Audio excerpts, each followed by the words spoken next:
Hi ವಿದ್ಯಾರ್ಥಿಗಳೇ, ನೋಡಿ 2025-26ರಲ್ಲಿ ದ್ವಿತೀಯ PUC ಒಂದು ಬೋರ್ಡ್ ಪರೀಕ್ಷೆಯ ಒಂದರ ಒಂದು ಎಲ್ಲ ವಿಷಯಗಳ ಸಂಪೂರ್ಣವಾದಂತಹ ಒಂದು ಕೀ ಆನ್ಸರ್ಸ್ಗಳನ್ನು ನೀವು ಇವಾಗ ಕರ್ನಾಟಕ PU ಬೋರ್ಡ್ ಎಂಬ ಒಂದು ವೆಬ್ಸೈಟಲ್ಲಿ ಬಿಡಿದ್ದಾರೆ.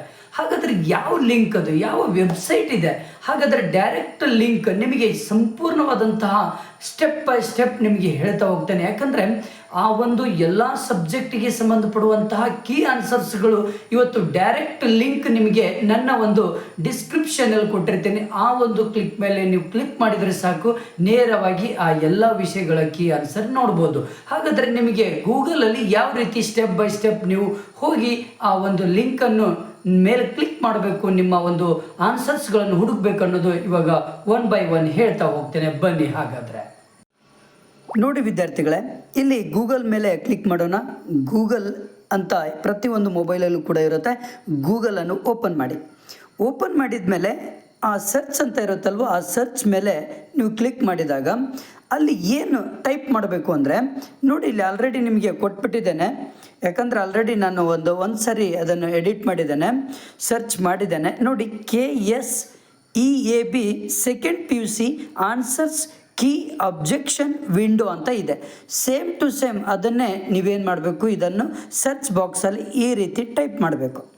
ಟೈಪ್ ಮಾಡಿದ ಮೇಲೆ ಡೈರೆಕ್ಟಾಗಿ ನಿಮಗೆ ಈ ಒಂದು ವೆಬ್ಸೈಟಲ್ಲಿ ಓಪನ್ ಆಗುತ್ತೆ. ಕೆಲವೊಂದು ಹಲವಾರು ರೀತಿಯ ಲಿಂಕ್ಗಳು ಓಪನ್ ಆಗ್ತದೆ.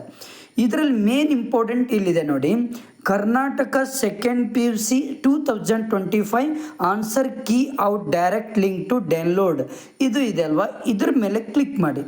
ಕ್ಲಿಕ್ ಮಾಡಿದರೆ ಓಪನ್ ಆಗುತ್ತೆ. ಓಪನ್ ಆದಮೇಲೆ ಸ್ವಲ್ಪ ಕೆಳಗಡೆ ಬನ್ನಿ.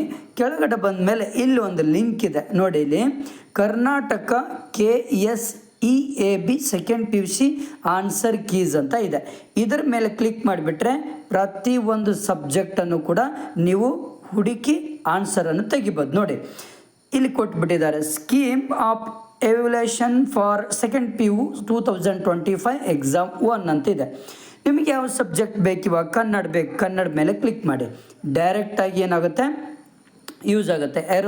ಎರರ್ ಬರ್ತಾ ಇದೆ, ಯಾಕಂದರೆ ಸರ್ವರ್ ಬಿಜಿ ಇರೋದ್ರಿಂದ ಎರರ್ ಬರ್ತಿದೆ ಅಷ್ಟೇ, ಮತ್ತೇನಿಲ್ಲ. ಇಷ್ಟು ಡೈರೆಕ್ಟ್ ಲಿಂಕ್ ಬೇಕಂದರೆ ನನ್ನ ಒಂದು ಡಿಸ್ಕ್ರಿಪ್ಷನಲ್ಲಿ ಇದೆ. Okay, thank you friends. ನಿಮ್ಮ ಫ್ರೆಂಡ್ಸಿಗೆ ಶೇರ್ ಮಾಡಿ, ಹಾಗೆ ನನ್ನ ಚಾನಲನ್ನು ಸಬ್ಸ್ಕ್ರೈಬ್ ಮಾಡಿ. ಮತ್ತು ಸೆಕೆಂಡ್ ಪೇಪರಿಗೆ ನೀವು ಯಾರಾದರೂ ತಯಾರಿ ನಡೆಸ್ತಾ ಇದ್ದರೆ ಈಗಲೇ ನನ್ನ ಒಂದು ಚಾನಲಲ್ಲಿ ಎಲ್ಲ ವಿಷಯಕ್ಕೆ ಸಂಬಂಧಪಡುವಂಥ ಮೋಸ್ಟ್ ಇಂಪಾರ್ಟೆಂಟ್ ಇದ್ದಾವೆ.